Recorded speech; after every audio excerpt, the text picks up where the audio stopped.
All right, guys, welcome back to Bourbon Bullshit. Today's episode is following up with our recent episode of Bourbon and a message from our sponsor, Joe Byrne from Joe Byrne Pest Control. Honestly, it was a lot of fun. He's lived a pretty interesting life, so make sure that you tune in, show some love to Joe, and support local. Always like to highlight the people who support us, so please support them. All right, guys, we're going to jump right back in. Cheers.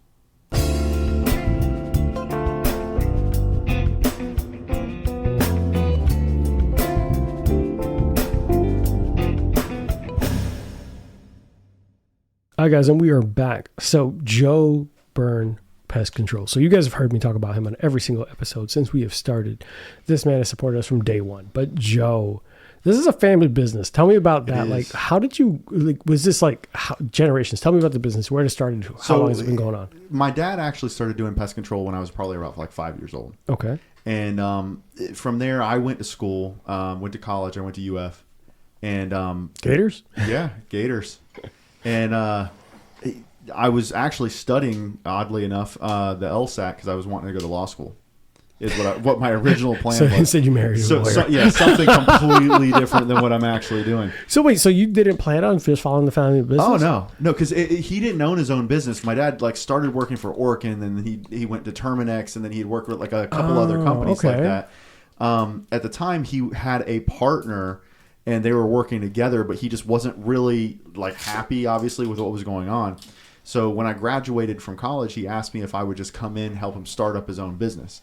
And I'm thinking, okay, well, I'll just do this real quick. I'll help you get started, and then I'm going to go back to what I'm doing. Okay. And it just took off so fast, man. It was amazing, how fast we got customers, and I just decided I was going to stay. I'm not going to mess with anything else. Yeah, it was working. It was why breaks that nest working. Oh yeah, I mean it's we're making so much money. Everything's But you had to be enjoying it too, right? The people interaction. I've had. I mean, obviously, in my past, I've had a lot of bad jobs, just like everybody else. What's your worst job? Worst job? Yeah, I worked at a PacSun.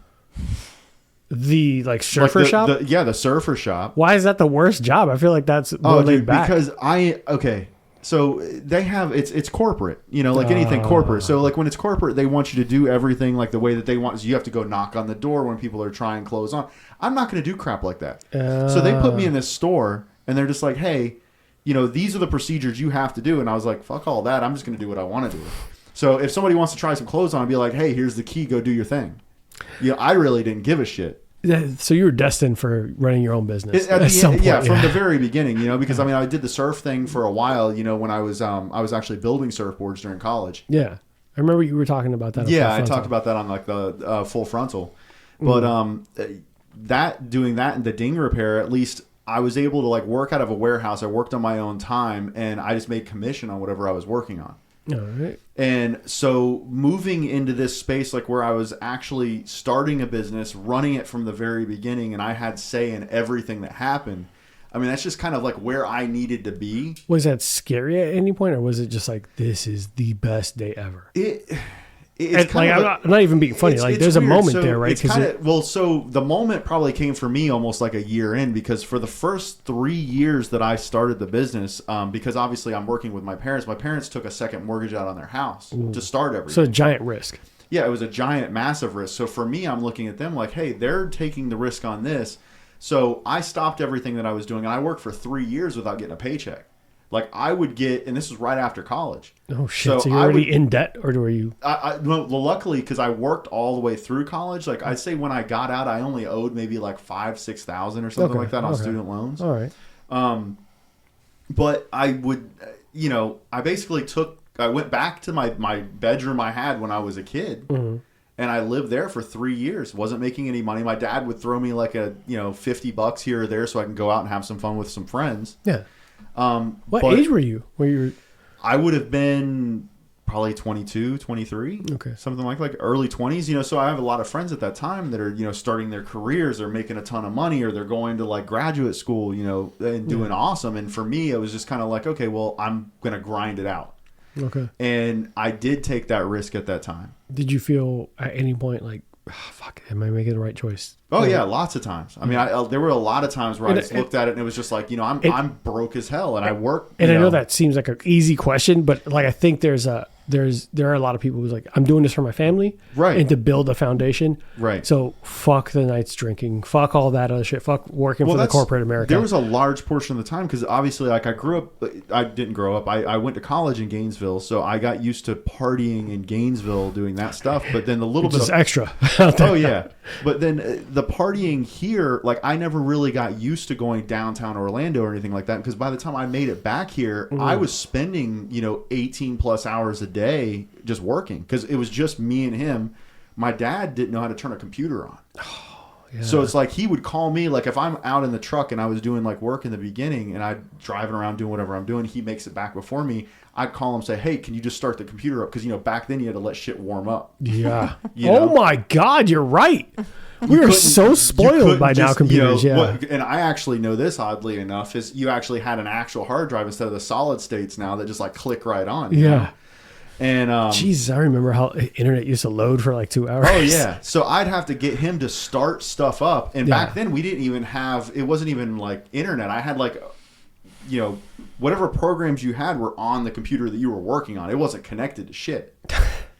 So, you couldn't work remotely. You couldn't do anything like that. You had to go to that specific computer to do whatever we had to do. So we had everything saved on like an external hard drive that we would basically just like lock away in a closet at the end of the day to like pray somebody didn't steal it. That is such a fucking stressful moment. You would laugh hysterically. No, so when I'm not laughing. I'm like thinking about how stressful that is to like go home and go like, worse than that. Like when we first started, because again, my dad had done pest control by himself and not knowing how to use a computer. Mm-hmm. So every client that he had, he used to have like a little file card thing that with, how do you say it? Like it's like an index card. That you would like if you were studying. Oh yeah, yeah, like a little index card that you would study like for school. Like we used to study on them all the time. And for each customer, he had an index card that had all the notes, all the payments, everything that they owed, everything he'd ever done, just written on the front and back of an index card. And he would, most of our customers we usually service quarterly, so he would have all the customers that were due in that quarter rubber banded together, and it was in the box. And that was how he did everything when I first started. So he did it in the most old school way possible, like Rolodex, phone numbers, and all that stuff. So I jumped in from college, obviously, and I'm like, okay, well, this shit isn't going to work anymore. We're going to start using a calendar on a computer. And I took it from there to like where we are now, where we're basically self-sufficient. Everything's, running awesome. And it was definitely one of those risks that I took early on. Like when you're young, you don't think about it as much. Yeah. I just kind of said, you know what? I see the potential in it. Like when we first started, my dad was so good at what he did that he had such a good reputation that I'd say within the first like 6 months, we had almost 300 regular customers that were like ready to go. The first month. Within the first like 6 months or so. Okay, Jesus, that's a fuck ton of pages. Because all he did is customers. He went back and the customers that he remembered from all these years where he'd worked at other companies, he's just like, hey, I'm doing my own thing. Yeah. At this point, it's been like 10 years since you talked to me because I used to work for this other company, but I just started my own thing, and they're like, oh hell yeah, we're going to start with you because we love how you do everything. And I think that's really cool to see because there's very often like people don't care about the company that they're going to. They care about the individual they're interacting with. Exactly. So even in like a regular retailer, like I know for a fact when I worked for a retail pharmacy, I had people coming in and they would say, I want to see my cashier. I want to see my technician. I want to see my pharmacist. I was like, we work with the same umbrella. I was like, no. Right. No, I don't fucking care about your pharmacy. It's different. I care about that individual. Yeah. So if that person said, hey, I'm branching out, making my own thing, they would follow that person. And that's exactly what happened. We got really lucky that it happened like that. And like I said, it's just his hard work and everything that he did all those years when I was a kid, it just paid off. And we were able to grow. You were around talking about the American dream, man. Like, look at you. I mean, we weren't really making money like enough for me to get paid at that point. Yeah. But we were making enough to where we could sustain ourselves and all the bills were getting paid. And like I said, that was, first it took about 3 years. And then when I first started making money, I mean, I was talking like I'd get like $300 every 2 weeks.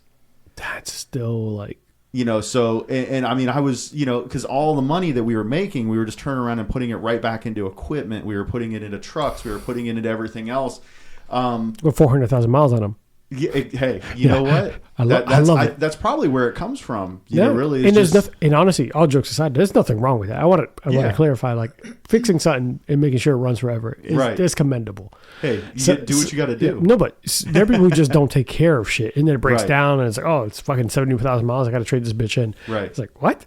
Like, yeah, you still got a couple hundred left. Yeah, but no. So that's awesome. So you went through college, came out, said, fuck the bar, I'm gonna make this family business go. Right. And your family just all bought in. Yeah. I mean, it was, so at the time my brother was going to UCF. Yeah. So he worked part-time with us all the way up until probably within the last like maybe 5 years, like 3 to 5 years, something like that. I can't remember exactly when he left. Okay.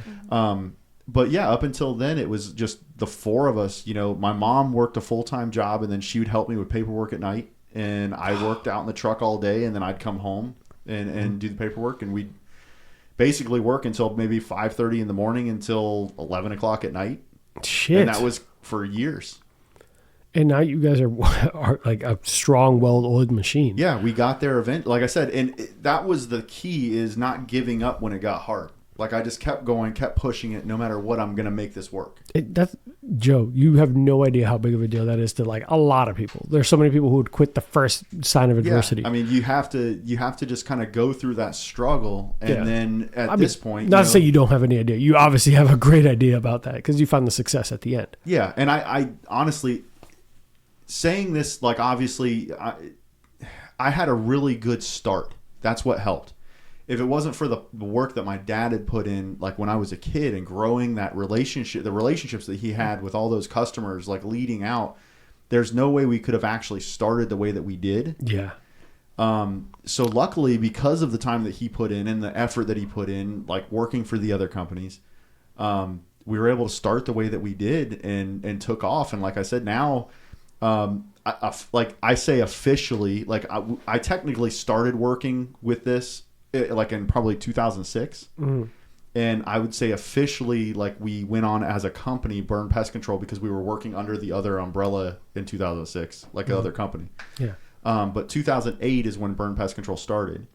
And we've been going strong ever since. I mean, we've got, employees that are outside of the family. We try to bring people in that are family friends for the most part. Yeah. Just people that we know already. And it's worked out great. I mean, it's a lot of work still, never ends. Yeah. But I mean, having that ownership, and it's kind of the same thing like what you have here, and like the things that you're building here, is like having the ownership of something and the pride in knowing that you put the time in to make it what it is. It's worth it. Yeah. Obviously different. I think that there's a lot, especially if we think about Sophia eventually taking on and all that. Like, I got to build something for her. Yeah. It's the fact that you've made it at this point generational. This is something that you could hand down, even if all Sophia does is summer jobs or whatever. Like that's still going to be. I think there's a really cool moment. I don't want children, but I think it would be a fantastic moment where you see her like, hey, it's a summer job while she's going to school for something. I look at it like, I mean, worst case scenario, and again, worst case scenario, like I get to the point because we are starting a little older. Yeah. Yeah. If she still needs to be able to support herself and we're gone for some reason, she's got like a nest egg built there that she has something to help her. And to your point, you built it. You guys did it. You made it your own. And it's not like she's going to get severance package from a fucking corporation that doesn't care about people. Like, this is something that you are able to run the way you see fit, and it's worked. Right. And for anyone who's not used them, you're an idiot. I mean, no, I'm joking. You just don't know better. You don't know better. You should use them. Even your employees, like you can tell that the team members are treated well with their personalities, the way that. That's something like I was saying. And I say it not because you're their boss. I say it because when I see them, they're happy, they're friendly, they're nice. Right. It's just like they look, hey, where do you need? Like, well, if you want, I could do this. If I could do this, they're really accommodating. He's like, hey, my dogs are in here. He's like, hey, no worries. Like, do you want to lock them up? They're fucking. They're human beings. They're not just someone who's like, I'm going through the motions because I need to get home because I'm tired. Right. These people seem genuinely invested in properly representing your company. And a lot of that comes from, again, like I've worked so many jobs in the past. Like before I started working on my own, I swore to myself, like even if it costs me not being able to buy all the stuff that I want to buy, I would rather turn around and give that good stuff and pay my employees more, give them better equipment, give them better trucks to drive, pay, anything I can do to make it easier on them. Yeah. I'm going to do first, just because I told myself I would never go back to like treating my people like it's a corporation. Like a corporation, yeah. Like I want them to feel like when they show up at work that they're working towards something, because they are at the end of the day. And I think that you've done it. You've done it, because every interaction we've had multiple listeners hire you. We've had people at my significant other's job hire you. We've had people hit you up, and like not one person has called us like, "Who the fuck did you set me up with?" I appreciate that. And I would tell you to your face, like, "Hey man, whoever this tech was trash." Yeah. I would. And you've never heard that from me, right? Right. Exactly. Yeah. You do my mom's house. Yeah, like, exactly. And I think that, I know it sounds like to some people not really fucking too keen on it, understanding like when you support local and you support a smaller business, you get that personalized feel where people are treated like human fucking beings. Exactly. And not just checking a box where it's like, of course we care about our people. We had a pizza party. Like we had them do an engagement survey, shit like that you would get from bigger companies, where you will be like, hey man, drive the newer, safer vehicle, because I'd much rather make sure you're good on the road than I am. Exactly. And that will keep that loyalty. And it just shows, man. It was successful so far. And I wish you guys nothing but continued success. Oh, yeah. No, not just because you pay some bills here. But I know that you've done that for quite some time, and you've talked about it throughout multiple episodes of multiple podcasts. Yeah. I kind of want to get into it because I think it's interesting, right? So So for anyone listening, I met Joe through Full Frontal Nerdy Show, but he is not new to the podcast game. You've been on multiple shows, bounced around. Now, what got you originally on doing podcasts? Oh, you're going to laugh at this one. So, driving around in a truck all day, obviously, like I'm driving around. You get to a point where I've listened to, at the time, so many CDs that, you're burning them out and you just can't, you can't do it anymore. So I had never even heard, I've heard of podcasts, but I'd never really looked at one. And then I saw, kind of like a shout out to Tom and Dan. I saw on a bus, it was a Lynx bus that had an advertisement for them. And I'm just like, okay, what is this? I search and I find out, okay, it's a podcast. I don't know what a podcast is. So I look and hey, look, there's an app on my phone. And I find the Apple Podcast. Yeah, like I had no idea what this stuff was. Mm-hmm. And I start listening to it, and I start listening to the advertisements that they're doing, and everything's like local stuff. Like they're focused on local. And I just got really kind of into that, and I said, you know what? I'm going to give it a shot. And actually, the first podcast that I got into is no longer around. But it was amazing, like the response I got out of that. It was like we had tried a lot of different advertising over the years. Yeah. And I mean, referral services, like I'm talking about like going to Yelp, paying for Google, paying for Angie's List. Like we were the only pest control company in Orlando for Angie's List for almost 3 years. Like we were like I usually try to jump onto stuff like when it's groundbreaking. Mm-hmm. And when I tried for the first time, like to do a podcast, it was like all of a sudden we started getting phone calls. And it was like, okay, well, this is different than what we got. Like, it's not all the time. And a lot of it was trying to get the name recognition out so that people would recognize the name, Yeah. But the turnaround was just so much better, especially for the amount of money that we were having to spend. And then to have people like come in and basically just say, hey, we heard about you on this show and we heard that you're really good. It kind of helps the reputation, helps the relationship with the customer in the beginning, like right off the bat, instead of them just searching online and they found somebody local here and they said, hey, they're close, and just trying them out. And it goes a long way, because then instead of me walking up the first time and I'm meeting someone like a customer and I'm saying, hey, I'm going to do this and this, and like I'm explaining this, like the procedure of whatever I'm going to have to do to treat whatever their problem is. Mm-hmm. And it went from me explaining it, they're skeptical until they realize that I fixed the problem, and then everything's good, to immediately they're like, oh yeah, I know you're going to take care of it. I'm not worried about it. Yep. And it helped the relationship immediately with the customers. And ever since then, I just kept going with it. Yeah. I'm going to tell you, honest to God, that there's that personalized feel to it. Mm-hmm. Because, hey, I trust this is, so from someone who's been a listener of podcasts, you build almost a relationship. Like one of my Right. favorite podcasts is they're called the Fantasy Footballers podcast. Jason, Michael, it was Andy, Jason, and Michael. I don't want to call Michael, but Mike the Hitman Mike the Fantasy Hitman. Whenever they recommend something, I take it a little bit like, because they'll say like, we won't recommend some shit that isn't good. Like Right. I didn't watch Ted Lasso until they advertised it. Right. When they talked about like certain products, I was like, oh, I'm gonna check it out. I And like that local concentration just it makes such a huge difference. yeah, Too. and it's also because podcasts have a weird way of building almost a rapport. Like you build a friendship. Like there are moments where I'm listening to podcasts and I want to yell. I was like, I know the answer to that. It's like, what are you talking? Right. I'm arguing with like nothing because they can't hear me. Exactly. And you build that kind of rapport where it's not the same as like a corporate thing. Like Orkin, yeah, I paid a fuck ton of money to be on that pod. Like Right. where like for at least in situations where it's something local and I personally use that person, I wouldn't put my name on something. And I think for podcasters, there's almost like integrity. Like I don't want my name to be associated with something bad because especially unless I'm Joe Rogan, Right. I'm not going to make it big. I'm not I would big. say if you refer something bad and it ends up being bad, they're going to come back and look at you like, well, I'm not going to trust this guy anymore. Exactly. And you might lose listeners. So Right. there's a certain level of I won't put my name on some shit that isn't legit. Right. And listeners know that. So when Yep. we say, hey, this is a person we legitimately use 110%, they know, okay, cool. So I stamp of kind of approval. figured that out like super early. Yeah. And like I said, this was kind of when the podcast like started taking off Yeah. originally, and that's when I started jumping on like, hey, I'm going to try this stuff and to see how it works. Like, and at the beginning it was like, very simple, like how I'll pay the minimum and see where it goes. Yeah. And then it turned into, okay, well, this is working so well. We went from, originally it was Swervy Jones show.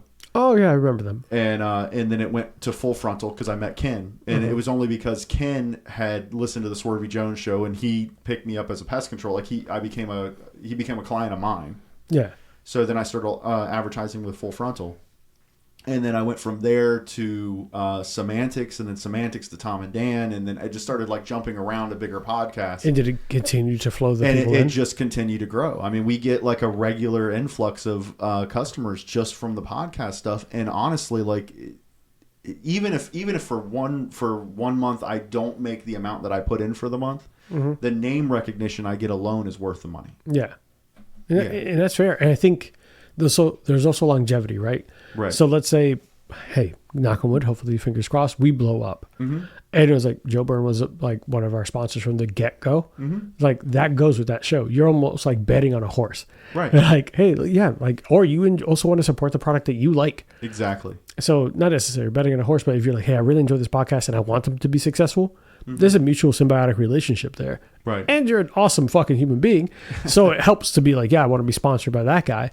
Because if you were a dick, I was like, I don't know if I want to pick up that sponsor. I swear to God, that it's something I can see it. you know how I am about. So it's like, I'm Yeah. not going to pick up that sponsor. He's a douche. But it's been great having you on, like having you be a sponsor. And when Full Frontal, when you came out to the show, there was a genuine nature of like you cared about your content and all that. So it's cool to see that you went from podcast to podcast and you appeared on every one of them, right? Right. I try to. I try to get on at least a little bit. It's been a little less, obviously, with the baby stuff going on. And pandemic, we had a whole fucking and ass pandemic like and all that stuff. end of the actually world makes for a little bit difference. there. Yeah. Yeah. But it's a fun little break. Yeah. From what we're doing normally. And you genuinely enjoy them. So I'm sure like, Oh yeah. yeah, which is interesting is it weird hearing your own commercials?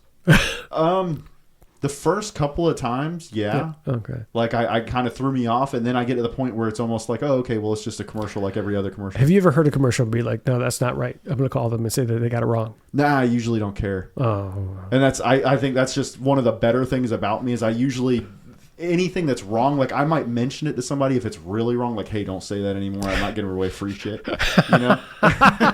And if you say Bourbon bullshit, he'll do your. No, I'm joking. But it's fun though, I mean, and it is different. Like with the first time you hear, like for example, like with Tom and Dan, we have a spot on the radio. It's on 104.1. Yeah. So I've driving at night sometimes. Like I'll have the show on, Which I would just love to listening have it. Tom and Dan on here, but Yeah, one day maybe. it'd be fun. It'd be a lot of drunk mess. But Yeah. so at night you hear it. Yeah, but like randomly, like if I'm driving, like I'll hear my commercial come on, and whatever. I don't know if Carla's ever actually heard one of the commercials for us. She'll hear it on the outro today. eventually. Sure. All right. So we talked about the podcast. You're running around family business and all this. You've been doing it for a while. And you've seen some shit. You always, this is... I want to ask you my favorite... This is a question I'm looking forward to. Okay, so... I'm looking forward to all of them, but I'm going to ask it. Let me just say first that, and this is... look, if I go if I go into your house, anything we see everything. I mean, everybody sees everything. Uh-huh. It's all a secret. I'm not going to say what I saw in your bedroom the one time Rosanna let me in there. Whoa, I'm not going to say anything about that. That was that kind of stuff I keep. It stays with us as technicians. Like we might talk about it later amongst each other, but we'll never say it publicly. Oh my God! So guys, he's obviously being funny. No, so that's a no for me, dog. But I want to ask you. Have you ever, with the years of you been doing this, walked into something and said, nope, not going to deal with that. I'm going to tag in one of the new guys. The two big things that mess with me is, and I'm pretty confident with everything. I can't mess with snakes. Really? The snakes are one of those weird, my whole thing with snakes is, like raccoons, for example. If a raccoon's going to charge at you, it has they all have the same mannerisms. Like they'll stand there and they always kind of rock back, and then they'll winding go up first. Almost. Yeah. With snakes, I mean, they'll do the same thing. They'll kind of rock back a little bit, but I've had them a lot of times where they're just kind of sitting there and all of a sudden they just charge at you. The speed on like a snake's reaction is crazy. Yeah. Well, I mean, so how often have you ran into snakes? A lot. I mean, a lot. Is that something you cover? Yeah. So we don't usually mess with them. Usually I'll just say, hey, that's somebody else is going to take care of that. Or I'll say, hell no. Or I'll charge you way more money than what you want to actually pay. Let me put a brief pause on this. Guys, we were so excited about talking about this. We forgot that we did another drink of the day. It was the Blood and Sand. We wanted to go a little bit different here. We want to bring a Scotch whiskey cocktail. This features Scotch whiskey, cherry herring, which is cherry brandy, orange juice, sweet vermouth, and should typically have, instead of regular orange juice, it should be blood orange juice. But yeah, I'm not that bougie. So I had Joe try it, and he described it really well for me. What did you think of the Blood and Sand? It's the kick at the end. So it's kind of it tastes very fruity up front. Mm-hmm. And you got you could smell the orange in it, obviously, but then you can taste the orange. So it kind of tastes like you're drinking orange juice, and then it's got this finish at the end that's extremely smoky. Mm. And I mean, I didn't even say this to you earlier, but like when you walk into, back in the day, they had like a Spencer's, and they have like the smoke machine, That's what that thing. It tastes like you walk into a Spencer's at the end of the drink. So it's like drinking orange juice in Spencer's. Oh my! I don't know if I love that description, but I'm gonna accept it because nothing should be compared to Spencer's ever. So part of the reason why you got that taste. So do you know the difference between whiskey with a Y and whiskey with an EY? I don't. So whiskey with an EY is made in the United States and Ireland, and is typically made from a variety of grains, aged at least 2 years, et cetera, but it's kind of sweeter.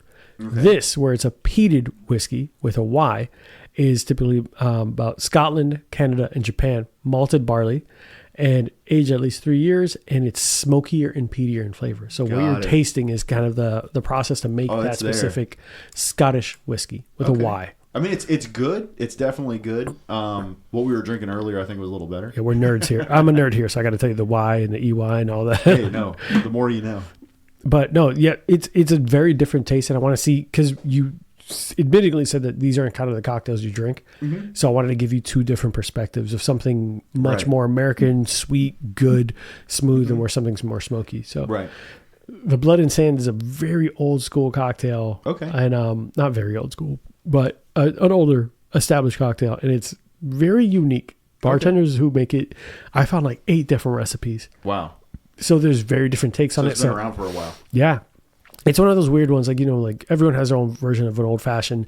Everyone has their own version of like a margarita, typically the same thing, but there's always a variance here and there. Yeah. The Blood and Sand is one of those. No, it's like I said, it's still good. It's definitely a drink that I would drink. But you're here for the banana bread old fashioned. That thing is amazing. Like that's hey, I'm gonna be knocking on your door asking for one randomly. Like Carla isn't drinking; she smelled it. And what was it that you said? Because we're gonna get you back on mic for part 2. Go ahead. You said you liked it. Just say that you enjoyed it.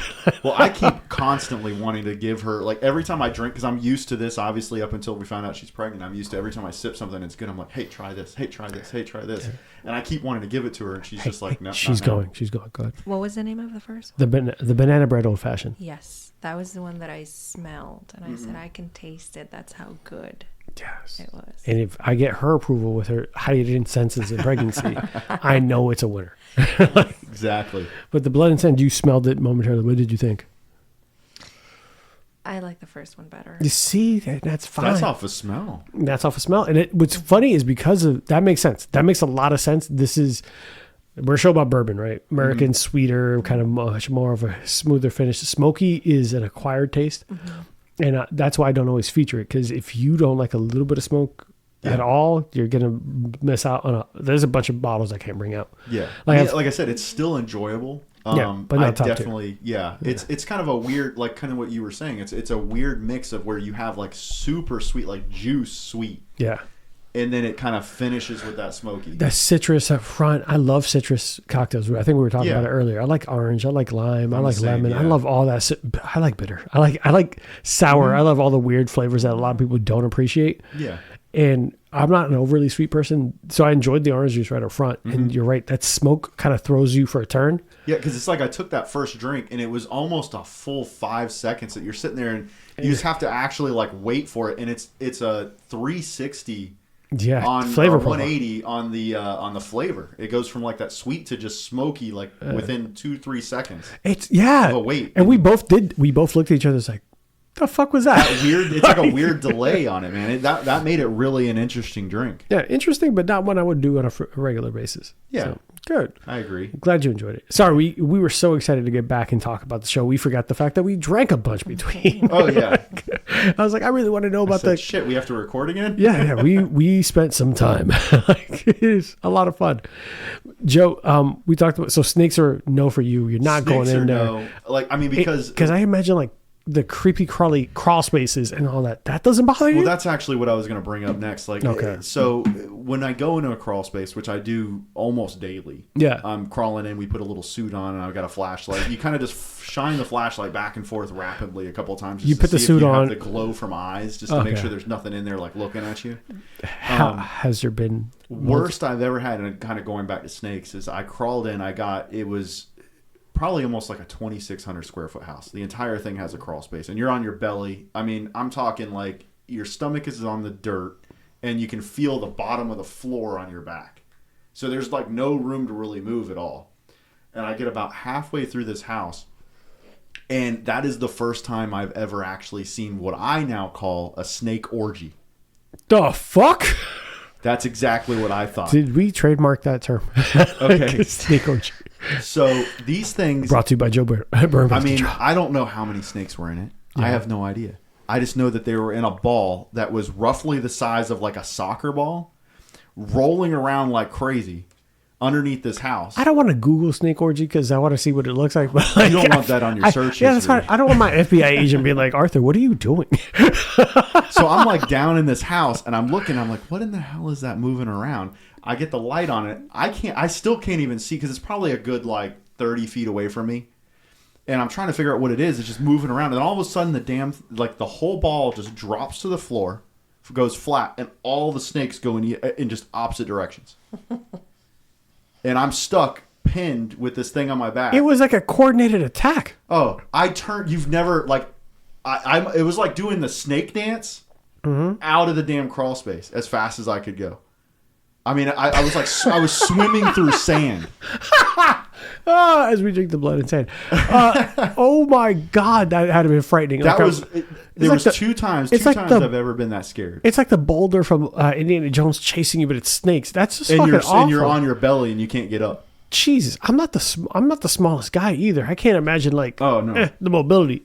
So I had that, and then raccoons in an attic. You said raccoons? Raccoons. So I'm guessing how many? A mom must have had babies, and there was a whole family in this place, and it had been vacant for probably about 5 or 6 years. That was several years ago when my brother was still working. How many generations of raccoons were in that attic? I would honestly Carlos laughing, but like he said 5 to 6 years. That's a lot of raccoon fucking. So, and I don't want to say that out loud.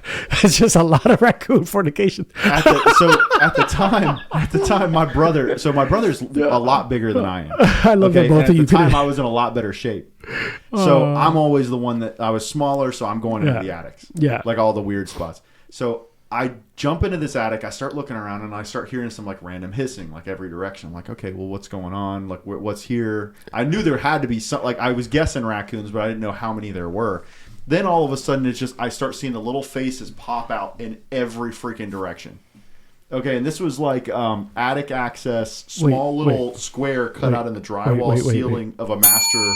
Wait, when you say small faces, did you also mean like you saw the eyes first, like? Because that's eyes scarier. Glowing, eyes glowing first in every direction. All that's scarier. Because I'm trying to imagine just faces popping out, like the eyes not. Yeah, because they start looking around all the little corners, all the little areas of insulation. I'm thinking it's scarier to just see eyes in the darkness. Yeah, that's pretty much what it is. Oh shit! Okay, cool. pitch black, and then you get this little glow of these little eyes, like. And everywhere. You don't know what those creatures are yet. Nah. Oh yeah. Fuck that's a horror movie. And it's in so. Most of the houses down here, they have like an attic access in the garage, and they'll have one in the master bedroom. Yeah. So we went up the small little scuttle hole in the master bedroom, and there's the ladder there. My brother's down below me, and I just kind of quietly like move the ladder. He's moving the ladder out of the way. He's like, "What's going on?" I jumped through this damn hole.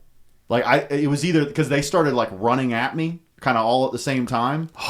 So it was like I either jump through the hole or I'm going to be freaking swatting at raccoons for I don't know how long. I'm probably going to end up with rabies. So. Wait, I'm sorry. Carla's happy I'm not foaming right now. Oh my God. I assume all your employees have to get the rabies shots and all that stuff. Hey, that's up to them, man. I'm not a, Yeah, you're not here to tell them how to live until they get rabies. And we're going to take a quick potty break. I think that might be time. Oh, you're good? Oh, no, we're good. We're going to keep fucking muscling through. Yeah. So that is a no for me, dog. The snakes, that makes sense. I did not anticipate 5 years of fornicating raccoons in an attic would be the second thing. I couldn't even tell you how many were up there, man. So I know that we talked briefly about PacSun. Yeah. And obviously something had to attract you to it. So I want to ask you about passions outside of the pest control industry as we get to know Joe Byrne, the man. But before we do that, we did pour up one last pour because we're going to call it early night tonight. It's going to be the Florida Straight Bourbon from St. Augustine Distillery. This is going to be a lower proof. I want Joe to try it first. Yeah. Straight as opposed to normally with ice. Let me see what he thinks. Once again, one of the most haunted distilleries. I want all the ghosts. And just see what you think, because we're warmed up now. You're a little more loosey-goosey. What's that one like? That one's definitely got more kick than what we've been drinking. That makes absolutely no mathematical sense. I think it's the ice. It might be. The ice, because I drank it on ice before. Yeah, this is only 88 proof when we just drank 110.4. So I think the distillation... The 110, it or probably was higher, ice. Or it could have been a higher quality product. We talked about that one being so much better. Yeah. No, I mean, the 110 I could drink all day, no reaction at all. This one definitely had the burn going down, but it wasn't bad. So, the flavor is good there. It's like kind of like a caramel flavor. Okay. I think, so one of the reasons why I wanted to feature St. Augustine too is sometimes on the show we talk about the fact that everyone assumes bourbon can only be made in Kentucky. Bourbon's actually not only confined to Kentucky. You could do it in all the continent. Oh, just United States, because apparently even Alaska has bourbon being made. Oh, nice. So I'm looking forward to buying that whenever we make it big. But this one, the Florida Straight Bourbon, is made out of a very interesting mash bill. I'm going to nerd out for a second, Joe. No, you're good. 60% Florida corn. They grow that shit here. 22% barley and 18% Florida wheat. When they talk about this is like locally sourced, they're not fucking around. This is the classic Florida bourbon. So when you said it tastes caramelish, this says the tastes are complex. Hints of tobacco, caramel, and Brazilian nut, chocolate, and baking spices. So this should be a little bit of an easier taste, easier finish. But honestly... we talked about this before. There's sometimes I want to support a lot of local distilleries. St. Augustine's been one of them. Their gin is absolutely fantastic. I mean, top this isn't tier. a bad. Oh, I'm not saying it's bad. I wouldn't drink it straight. I would use it as a mixer. I haven't tried it yet. I'll try it now, but like I feel like that Caraco one is something that other one, that's next level. It was a very limited release from what I was told. Oh yeah. And they told me, the guy told me repeatedly, is like, hey, this thing tastes like an old fashioned, just straight out of the bottle. So you get that. So I just tried the Florida Straight Bourbon. That's actually, I like this. Yeah, like I said, it's not bad at all. So here's where it's interesting. As a guy who drinks a lot of bourbon myself, I feel like this finish is sweet. No, I get that. Yeah, I get that at the end. Like, I mean, it definitely, like... It doesn't taste as harsh in the beginning as the other one. I don't know. They actually roll really good. This one tastes really, actually better than I expected. Yeah, I mean, this one has more kick. Oddly enough, because like you said, it was different proof, and this was much lower than the other one. So more palatable, like more of like a noticeable kick. It's not a smooth finish. Like this, I would definitely drink this, and I would buy it for myself, but I would drink it on like with some kind of a mixer. This says on their site, they tone it down a little. Yeah, which is fine, and I think it's important. There's a lot of ways you can drink your bourbons. You can drink with a little bit of water, a little bit of ice, or just fucking straight up neat, or mixers. This one says, this is perfect everyday bourbon, great in an old fashioned, and a really wonderful bourbon to sip neat over ice. Okay. So the ice might make it a little bit better. That might actually help. Yeah, just tone it down a little bit. But it's actually fucking St. Augustine's. Yeah, okay, cool, fine. I was disappointed initially with some of the stuff earlier on, but tonight you've been pretty fucking rock solid. Well, Augustine Distillery. How much was that bottle? I don't know. It was a gift. I don't. Oh, this one was a gift too? Yes, sir. So the reason why I saved both of them for today was to make sure that we did all the St. Augustine bourbon at once. And I've always loved I love their vodka. I absolutely adore their gins. And I was trying to, I feel like I've tried some of their whiskeys that I've liked, but not as much as these last two. I mean, honestly, I didn't realize that they did anything other than the whiskey until tonight. Really? I haven't tried any of the other stuff. I've tried their whiskey several times. Yeah. This is the first time I've had that one specifically, and then obviously the one that we had earlier, just because that was a limited release. So they even have a rum. Yeah, see, I'm going to have to go visit that distillery. They have a port-finished St. Augustine bourbon as whiskey as well. Carla, do you have some information for us? I don't know. He wanted me to look it up. Okay. So, okay. But yeah, they have a vodka. They have a gin. It's called the New Age Gin. That stuff is fantastic. Carla? Do you drink gins at all? No, just no. Okay, fine, that's fine. She's just like, I'm a whiskey girl, which is there's nothing. This is the right show for you. But their rum is really rock solid. Their gin, or typically they're way too floral and fucking just tastes like you're eating grass. Okay. They actually find a really good balance, and it's good in drinks. I use it all. I have a bottle right now that I use for the mixed cocktails for gin. Right. So I was surprised. This is actually better than I expected. I mean, the price point's right about where I thought it was. What was it? Like we just looked at it, is right around $60. That's not bad at all. Yeah. I mean, and like I said, that's perfect for that bottle that you would get, and you just have like I'm having my daily drink. I'm going to sip a little bit. Yeah. Something like that. Obviously, the one that we had earlier was more of like a special occasion. Yeah, I'm putting that away and hiding it. Until Carla has her baby, and then I have to bring it to the hospital. I was told. I was going to say I'm going back and I'm going to try to find another damn bottle of that. Let me know, man. For sure. I have an in. I have an in. We'll find you there. Oh yeah, that's true. But this is good. I appreciate that you guys actually enjoyed. Carla got to smell some of these alcohols with us. But I do want to wrap it up, getting to know outside of the industry. What are things that you're passionate about? We talked about surfing very briefly, and I think that we don't highlight that enough because that's a really cool thing to do. And I can't swim, and I have barely any balance. Oh wow! You never knew that? I didn't know that. I can't swim or ride a bike. Oh wow! Now tell me about surfing. We're gonna change your life. Tell me about surfing. We're gonna change your life. Go ahead. Tell me. I grew up surfing. I mean, I'm a Florida kid. I grew up here in Orlando, but every weekend, several times a week, we were at the beach. So I was probably like 6-7 years old when I started surfing. Like my uncle, my dad did it even when he was younger. He didn't later on, but like my uncle still surfs now. And so I just grew up going to the beach, surfing all the time, and it just became such a big part of my life, which it kept me in shape for the longest time too, which is amazing. But you said you started making surfboards and working on them. Yeah. So with that, it was the reason why I ask is there are a lot of motherfuckers who play football. Right. They don't make footballs. Right. There are a lot of motherfuckers who like that skate and play baseball. They don't make bats. Right. Is something about surfing, like, is that just a natural, like this is a full place of ignorance. Is that a natural progression? Hey, I want to make my own surfboard. I would say that people that get to the pro level with it will at least have someone make a surfboard specifically for them. But they don't make it themselves. Usually not. And really where that comes from is being poor. Cheers to being poor. Hey. Cheers. Starting poor, yeah. Carla, water? Cheers, water. There you go.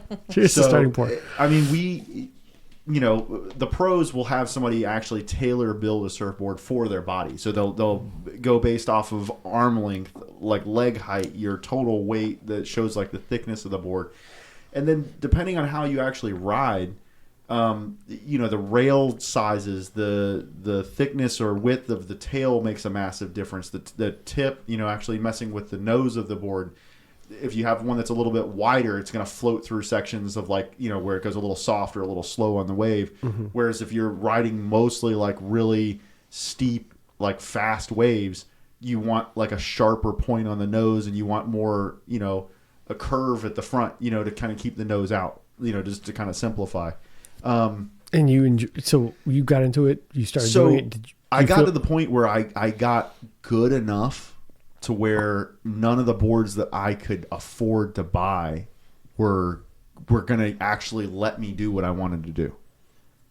So I didn't. Are you telling me you created better boards than those expensive ass boards? Yeah, the ones like I would go to like Ron John here, or like they had Quiet Flight. They had like a lot of Natural Art was a big one for a long time. It was in Cocoa area, and so they would have production run boards that they would just kind of, okay, here's a generic size, here's a generic shape that works for most because people. this one was made for you, by you, right. And you so knew exactly what you needed. Built it, and I started building boards like long boards, short boards, like fun shapes, like different things that were specific to what I wanted to do with that board.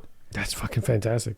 And it turned into almost a thing to where it's like, hey, you know what? Like one of the most interesting boards I ever made. The older I got, I started getting more into like longboards because they're just a little easier to catch the waves on. Yeah. I wanted a longboard I wanted a shorter board that allowed me to ride it more like that, but I wanted to be able to get up on the nose of it at the same time, and I wanted to catch waves easy. So I started designing like one of the more recent designs that I did that I used, and this has been a little while since I've used it, is a little thicker of a board. I put like a flatter, wider nose on the front of it so that it kind of it kind of hangs out up top and it doesn't sink as easy as like a short board. Yeah. And then a nice big wide tail on it, which a lot of people are going to hate the wide tail if you get in a nice wave. But here we have, the majority of the waves we get are soft, slow waves. Okay. So I started building boards like for what the wave conditions were going to be, and I have like a whole like line of them, and I would just grab whatever one would work best in the conditions that we had.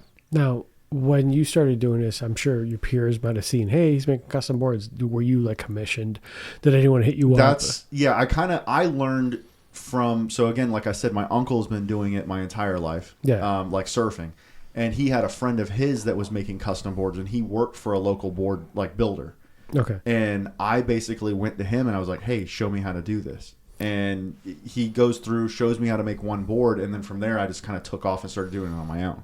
Now, your friends and peers that you were surfing with, did they see your boards and go like, what the fuck? Who did that? Yeah, I've had a lot of friends of mine like over the years, especially during college, because, at that age it's like a really big thing. Everybody wants to go to the beach, you're hanging out. And different cities, man. I was for me. I'd be funny. Yeah, for me. And hey, I want this. I want to be able to ride like this. Or hey, I was. What would really, the funny thing is, I'd have friends of mine that were on, like I knew guys that were on like the UF surf team, for example, and we would go to the beach. I'd surf with them, and they'd say, hey, why is your board catching everything and I'm missing everything? Mm-hmm. And I'd look at the board and it's like, hey, well, you need about an inch on each side of your tail, and you need to go to a swallow's like shaped tail instead of using like a pin. Okay. Because a pin tail is going to be great for like a big steep wave that you're going to catch easily because it's going to grab you. Whereas, so just kind of easy explanation, when you're trying to catch a wave and you're paddling, you have to basically match the speed of that wave and the movement that's like as you're paddling in to be able for it to pick you up. And if you're going slower than it, it's just going to basically walk past you. And if you're going too fast, then you're going to get too far ahead of it, and it's just going to crash on top of you. Yeah. So it's all about timing and getting all that right. But then you also can change that and make it easier depending on the shape of what you're actually riding. Okay.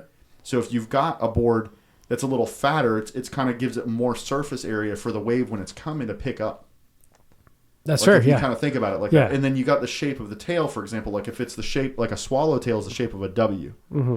So if it's a W like that, when you're making a turn, if you turn to the right, for example, and you got one little bottom point of a W, it's going to sink into the wave, and you need the board to sink in to actually catch to be able to carve to turn. So those usually work better once you're actually on, but you need that width in the beginning to actually give you that surface area to catch. That's fucking really interesting because So didn't know any of that shit. You start applying mathematics and like in all that kind of stuff to. You kind of have to think about the angles. You have to think about the shapes. You have to think about everything. And one, you did it so you intuitively knew what made more sense. But there's obviously like a level of like nerdity and intelligence there that goes into, well, these angles have to work. This angle has to work. It's calming. It's so like as a job, like when I was in college, because I would go to this warehouse. I'm calming, like building it and smoothing and going through that. Because I basically I worked out of it was a warehouse like with one of those like it's like a single car garage is the way I kind of like roll up door. Yeah. Like a bin or like like a little bay. Yeah, sorry, bay. Yeah. So I basically would go in there. I had my dog at the time. She would come with me, so I'm just hanging with my dog. I got some music playing, and I would just sit there and I did it all by hand. So I would like take little measurements with like some tools that we had. But most of it's just sanding. You're sitting there sanding it down, getting the shape right, making sure it's all like the right dimensions and everything. Such a common. I'm thinking about just. Oh, yeah. I mean, all the resin smells and everything don't make it. That definitely helps with the calming. I mean, because you're high as a kite. So you did that for a while. It was a passion. Like, do you ever go back out there? I know we're obviously older, so we can't do what we used to. Yeah. Now that you have your own business, you have all that. Do you ever like think about, hey, I want to pick up and make a board? So the last thing that I did, just pretend Carla's not here because she's gonna tell you not to because you're about to be a father. No, she actually surfing. Relax. I think the surfing for her, it only freaked her out like in the beginning, like when I would go out and there was like a hurricane or something like that, and I would just disappear for like a couple hours into the waves, and she had no idea where I was. Was he running around in hurricanes? Well, after the fact, where you still have some, bad weather. Okay. Yeah, that was a long time ago. Irresponsible Joseph. Yeah. Hey. Joseph Vincent Byrne the fourth. You are irresponsible. I lived. I'm glad you made it. Yeah. So, I mean, what I've actually transitioned to is I have a friend of mine that I met that actually lives in Groveland, and he builds paddle boards. Mm-hmm.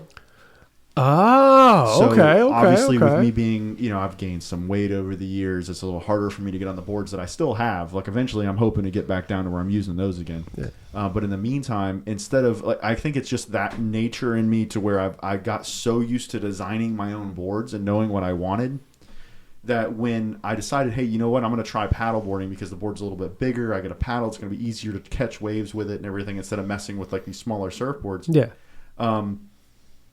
I got lucky that I knew this guy, and I just reached out to him. And he's like, hey, yeah, I'll build you a board. What do you want? And I was able to just tell him, I want, these dimensions. I want it this thick. I want it this long. Tell him exactly what I wanted.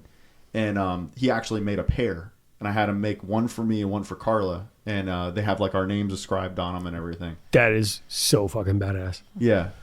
That is so badass. Now you have to make a small third one. Yeah. Because there's one coming. Oh yeah. So obviously you would like you're doing the paddleboarding. This is so much fun. That's a cool transition, man. I think that's so cool. Yeah, especially because it makes more sense. You still get to do part of the activities you enjoyed.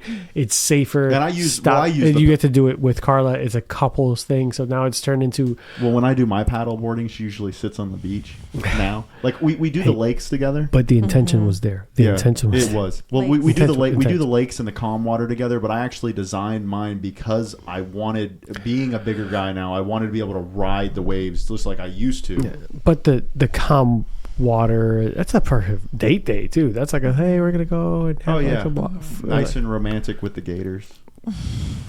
Fucking Florida. Why is everything here trying to kill me? I will tell you one thing that I swear to God, I was expecting you to say is like one of the things that's a no for me, dog.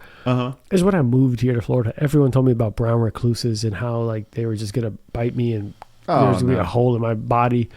Like when I first moved here, they talked about it like it was the worst thing ever. It's like, oh, they have necrotoxin. All your skin disappears. I was like, what the fuck are you talking about? I'm a city boy, completely ignorant to this, but this is the state where fucking zombies are biting each other and everything doesn't die and fucking basically dinosaurs are running around. Right. Alligators and crocodiles or whatever. Crocs. Gators? Is it gators?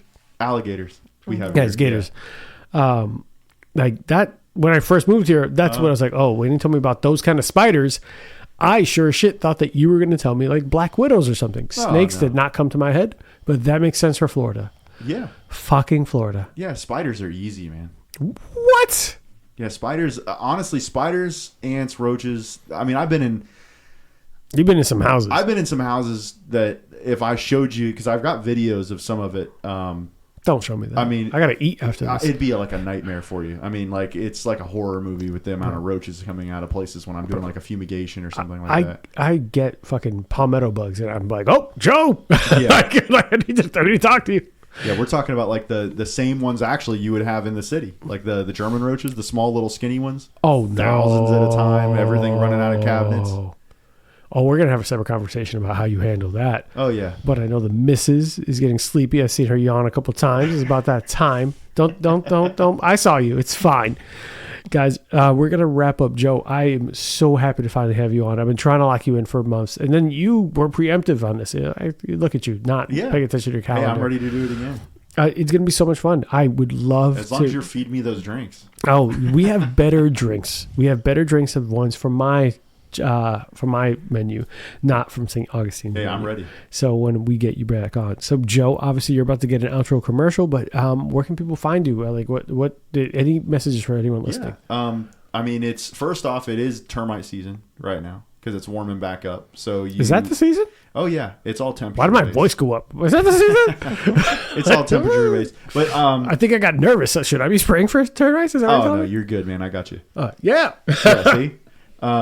No, but any questions, anything that anybody's worried about, definitely just give us a call. Number is 321-297-7985. I'm always happy to answer any questions anybody has. I don't charge, obviously for people asking questions. I don't even charge to come out and give you a quote and actually give you advice if you needed that. You just let us know. And other than that, we have a website, burnpest.com, BYRNEPEST.com. There's a contact little page on there. You can message us, and I usually get those, I guess, as soon as I check my email, or the girls in the office check them. Yeah, you don't look at your schedule. Who do I email to get you back on the show? Because it's not you. Call the office. No, maybe. Call the office. Tell them that you need to talk to me. This bullshit. Awesome. And they can find you. Oh, you also have a bunch of social media presence. Oh yeah, same thing. I mean, it's Burn Pest on pretty much everything. Awesome. And you have that cool little cartoon version of who is that? Oh, so there's two different ones. There's actually the shorter one that looks a little fatter. Thank God is my dad, not me. Okay. And then there's another one that's me. And then usually between the two, they're on everything. Guys, they have an adorable Joe Pest Control. We basically cartoon. went for Hanna-Barbera, Flintstones version of us. I promise to God, I was going to say you look like Fred Flintstone in the cartoon. Mm-hmm. It's adorable. Yeah. But luckily, my wife likes Fred. Oh, that's awesome. All right. So, Carla, where can people find you? Anything you want to promote? She's like, you got me on the mic way too goddamn often today, Arthur. At least say bye to everyone. Good night. Thank you for having us. Of course. Guys, as always, appreciate all the support from everyone who's been listening, liking, subscribing, sharing with your friends. You can follow us at bourbon_and_BS on Instagram because I can't curse in my name because Instagram's soft as shit. And you can find us. That's the number one most active social network we have. Unfortunately, yes, we did have to start doing TikToks because people were asking for a lot of the videos for the drinks and cocktails we've been making. And I will put it on the show notes. One of them. Yeah, people wanted to have the menus. People wanted to know exactly what to put in their drinks and all the funny shit that we're putting up there because I'm a goofball. But that one is Bourbon and BS Podcast on TikTok. And it's getting a lot of fucking traction for some crazy reason. And I'm way too old to understand the ticks and the talks. Right. So I will try my best to continue putting stuff up there for everyone who is asking for it. And of course, shout out to all our sponsors. Homes from Richard. The obviously Midnight Fables Cabaret with Aurora Fable and Burn Pest Control. So love everything that they've been doing for the show. I love the support. I wouldn't put my name on it if I didn't believe in it. So make sure that you guys give them a shout and say Bourbon and BullSh sent you. As always, don't text your ex. Be safe. Don't be stupid. And good night, guys. Thanks, guys. Bye. Hey guys, today's episode is brought to you by Burn, Termite, and Pest Control. I first met Joe Byrne on Full Frontal Nerdity Show and decided to give his company a try. They have been the best pest service I've ever had, from flexible scheduling, attention to detail, fair pricing, and everything you love about a small business. I highly recommend Joe Byrne and Burn, Termite, and Pest Control. It's a family-owned and operated business with over 30 years of experience in termite and pest. You can reach Burn, Termite, and Pest Control at 321-297-7985. Once again, 321-297-7985. And let them know Bourbon and BullSh sent you. Thanks, guys. See you next time.